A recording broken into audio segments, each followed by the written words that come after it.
Coming up, an intense new search at Kendal for missing boy William Tyrrell. A New South Wales town preparing to flood. Concerns for the Queen's health, and our cricketers celebrate their historic World Cup win. That's next. Tonight, a major development in the William Tyrrell case, with police launching a new search on the mid-north coast. Border restrictions ease. Queensland allows fully vaccinated travellers to fly in. Nationals MPs hailed the Glasgow Climate Summit outcome as a victory for coal.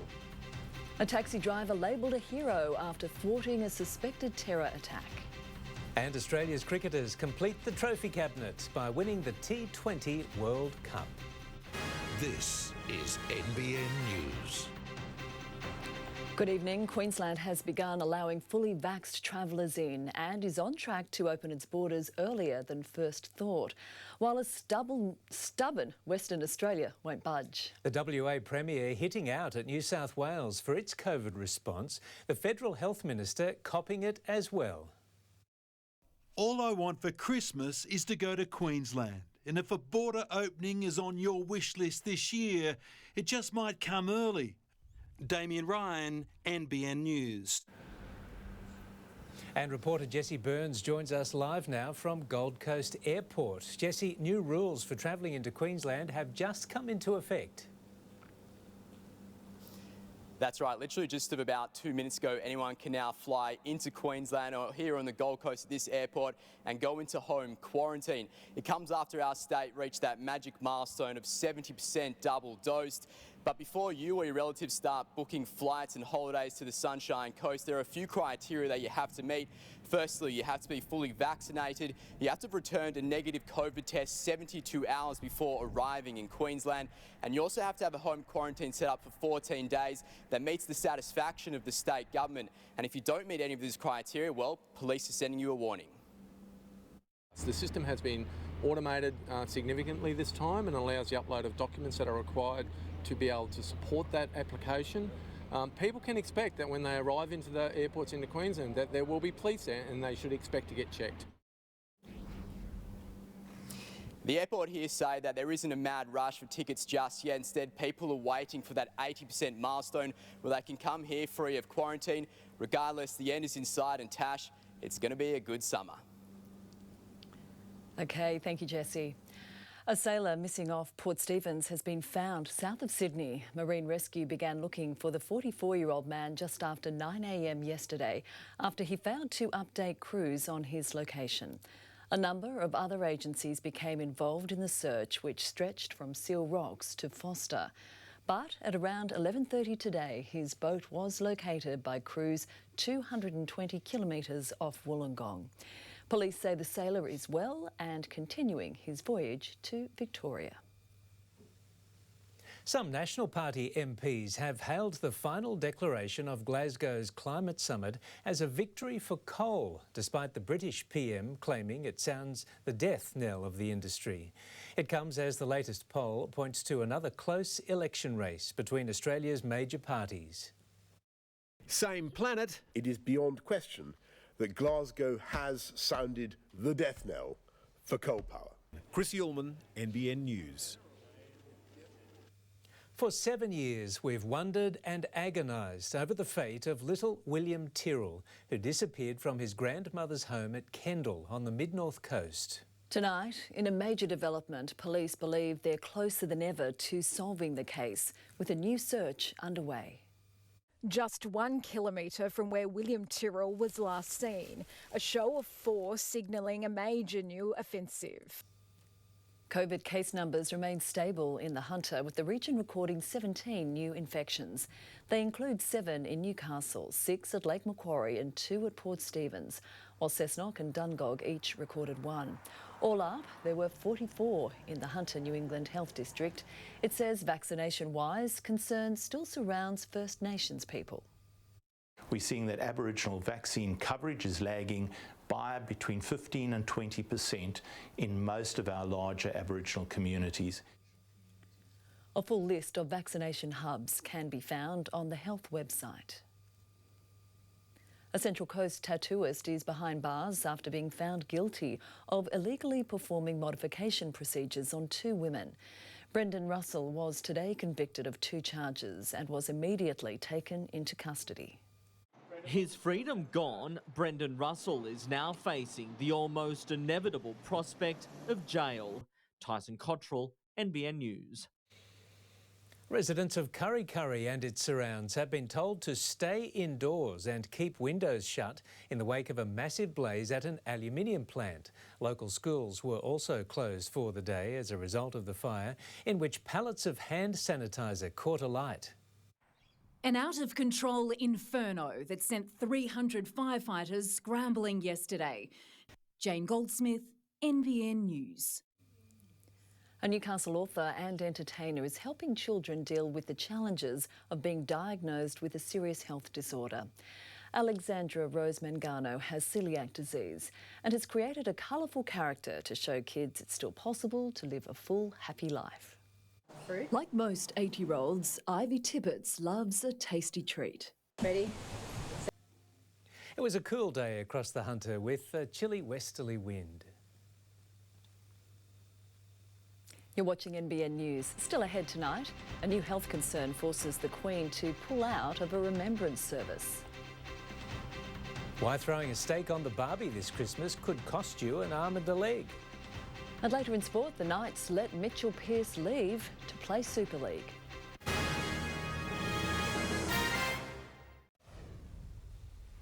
A taxi driver may have thwarted a terror attack in the UK, his car exploding outside a women's hospital in Liverpool. A suspected bomber was killed in the blast. Police arresting multiple men under the country's Terror Act.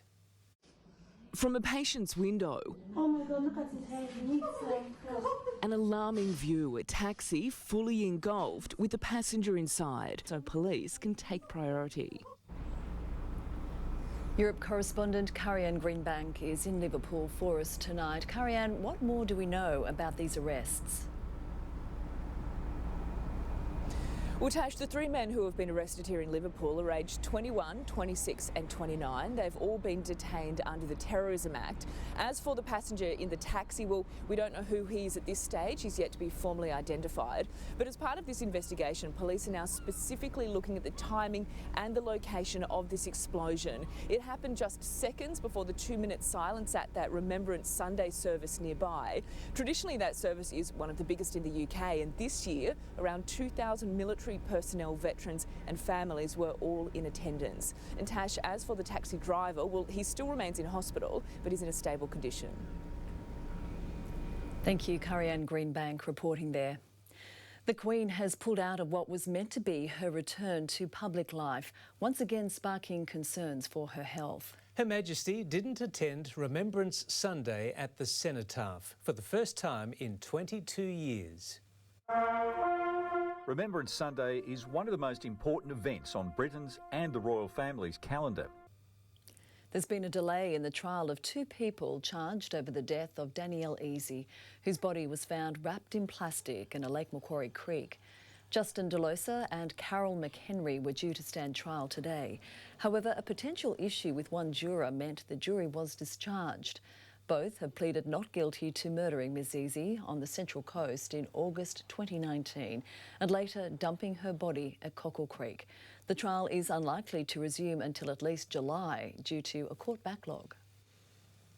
Police have launched a crackdown after more than a week of protest action centred around Newcastle's coal port. 17 people have been arrested since the 5th of November. Police have now established Strike Force Tui, saying it will conduct patrols and be assisted by a range of officers, including from the Riot Squad and Polair.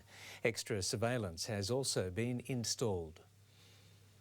Hundreds of residents in central western New South Wales are tonight preparing to evacuate if given the order. The Lachlan River is slowly rising, with fears homes and farmland will soon be underwater.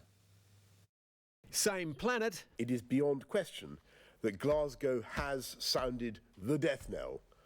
Clearly the wrong story there. We'll try and get back to Forbes a little later. Gavin Morris is here now with a quick look at the weather. And Gav, it's much drier to start the week at least. Yes, much drier here, that's for sure, but it's certainly been colder as well. This morning, very cold again right throughout the southeast. It's 4 consecutive days, this late in the season for Melbourne. It hasn't been like that for 167 years of record keeping, so giving you an idea of just how chilly it's been. It was cold across the Greater Hunter and right throughout the southern parts of the region as well. Right across the north, though, very, very warm. We've seen temperatures very high, climbing into the high 20s again throughout tomorrow, right across the northern rivers and the Gold Coast yet again. Still pretty cool, though, for the Greater Hunter and the northwest. It'll be chilly inland. All of your local details, though, a little later in the bulletin. Thanks, Gav. Coming up next, the raft of new measures designed to protect surfers from sharks. A bank robbery that baffled police for half a century finally solved. And out of the chair and straight into action, an off-duty cop saves the day at a dental surgery.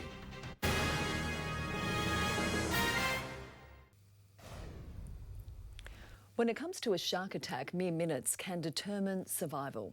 In a new push to make sure more lives are saved this summer, drones and specialised first aid kits are being sent far and wide along our coast. Custom trauma kit able to stem huge blood loss following a shark attack. Returning now to the story we tried to bring you earlier, the flood threat in the Central West. There are fears homes and farmland will soon be underwater. Goolagong is a village facing a slow siege, and just like the rising waters, getting in and out is slow going too. A 9-year-old boy has become the 10th victim of the Astroworld Festival tragedy. Ezra Blunt was crushed in the crowd surge and placed on life support for 10 days. He died at a children's hospital in Texas. His family is suing the event organisers, seeking at least $1.3 million in damages. Austria has become the first country in the world to lock down all unvaccinated citizens over the age of 12 to curb a surge in COVID infections. Case numbers have surpassed 10,000 a day. Only 65% of Austria's 8.5 million people are fully vaccinated, one of the lowest rates in Western Europe. Armed robbers bit off more than they could chew when they raided this dentist's office in Brazil. An off-duty police officer was in the middle of a checkup when the thieves burst in. Chucking a steak on the barbie over Christmas could set you back a pretty penny, with beef prices on the rise. But there is a flip side, with long struggling producers finally reaping some rewards after years of drought. These cattle are set to be sold early next year for a decent price. Jessica Warboys, NBN News. To finance, and a spike in the price of coffee beans could soon filter through to the market, while the price of gold has also jumped. Here's business reporter Chris Kohler.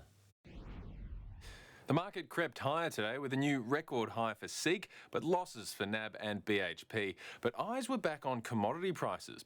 Gold has recorded its biggest weekly gain in 6 months as investors start to plan for lasting higher inflation. Silver was also higher, and despite a fall, oil remains stuck above $80 a barrel. But the coffee price is really standing out, jumping to a 7-year high on bad weather and supply chain issues. That, unfortunately, does mean a takeaway coffee will likely be getting more expensive if it isn't already. And the Australian dollar was stronger, buying 73 US cents and 64 euro cents today. That coffee news is a bit disappointing, isn't it? Bad news on the coffee front. It is. Mitch Hughes is here now with all the sport. And Mitch, our cricketers have done it. They certainly have, against all expectations. Thanks, team. After the break, celebrations as the Aussies clinch their first T20 World Cup title. Mitchell Pearce gone. We hear from the departing knight next.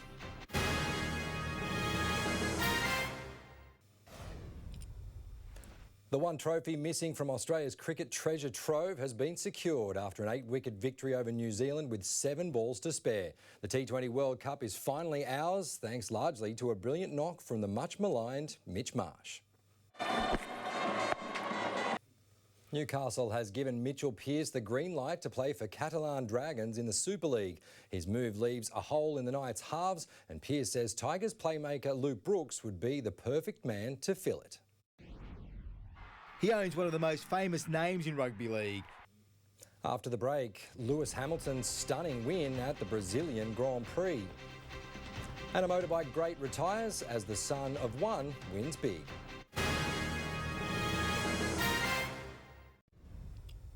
What a drive from Lewis Hamilton. This was one of the best of his career. Newcastle and the Central Coast will renew hostilities this Sunday when they go head-to-head in the opening round of the new A-League season. Today, the Mariners coach didn't have much sympathy for the Jets regarding their controversial loss to Western United in the FFA Cup. To golf, and South Cardiff's Blake Windred has returned from his first full season overseas, more determined than ever to qualify for the European Tour. Windred made the cut at 18 tournaments on the second tier, but says there's work to be done during the Australian summer.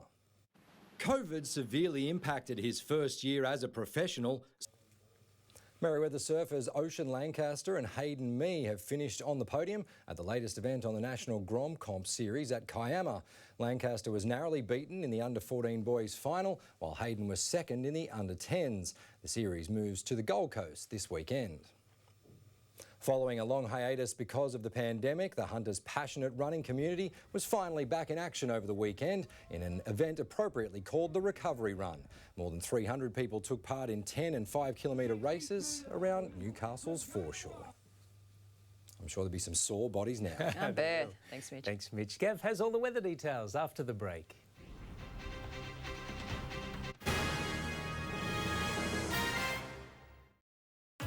This report brought to you by AMP.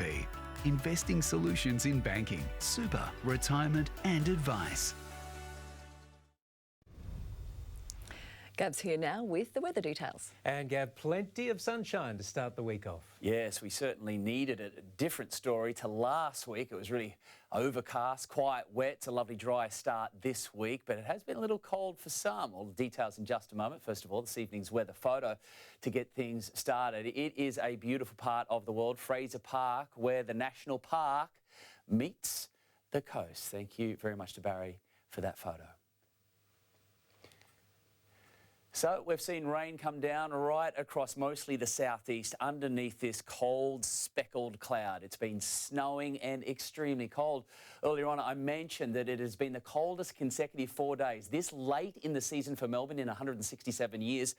Coldest 3 days consecutively this late in the season for the capital in 99 years. That cold air has been felt our way. We've had mostly sunny skies though. Very dry across central northern Australia and overall remaining that way. Now that low is going to pull away from us and that is generating a new swell. That'll be coming through tomorrow. And then we're going to see those winds out of the southwest switch around to the southeast throughout tomorrow, but that massive high coming over the southeast, making sure that everything remains very, very dry in comparison to last week. And it's also going to warm up, particularly throughout central Australia from tomorrow. So the Alice is back up to 30. Still very warm for southeast Queensland and northern New South Wales throughout tomorrow. Perth 24.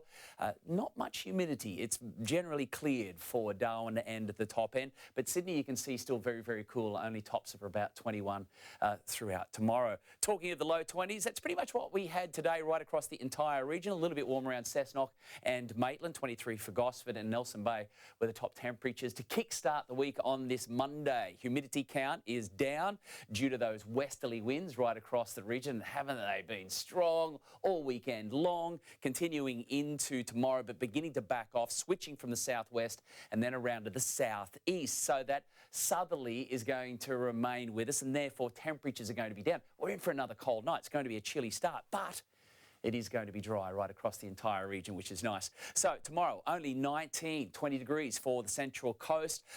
Trying to escape the teens also right along the coastal areas from Newcastle to Port Stephens, the low 20s around the lake area, the top. So it is going to be a very fresh start to the day again tomorrow morning. It's more like early spring than late spring. Temperatures trying to warm a little bit into the low, almost mid-20s, but they're not really going to get there. 23s at best. There's the new swell coming through, 2.5 metres. It's going to be quite solid throughout tomorrow, clean in the morning, but then getting messy as the winds switch around to the south-southeast. Tomorrow there's a high tide, 7:21. Back to the low there at 1:30 in the afternoon. Sun to rise, 5:42. Beautiful moon phase with us this week, leading up to the full moon coming up on Friday. Warming up for the second half of the week. Still fairly cool though for Wednesday. A couple of cool days back to back for all. Getting warmer, faster for the Upper Hunter, cracking 30 by Friday. But then we've got our next big wet weather event. That'll be coming through on the weekend, particularly on Sunday. And we'll see some heavier falls throughout the Upper Hunter. And that rain's also going to be reaching the coastal areas as well. So tip is enjoy the next couple of days and we'll look forward to the warmth by the time we get to Thursday. Heading to the coast. Well, it's going to be a far different story tomorrow, that's for sure. Hardly any swell throughout today. Very quiet. It was virtually a lake today right across the region. And we're going to see beautiful blue skies yet again. And that swell is going to pulse on through, but then those winds will switch to the south throughout the day. OK, thank you, Gav. Thanks, Gav. And that is NBN News for this Monday. From all the team here, have a great night. Good night. Good night.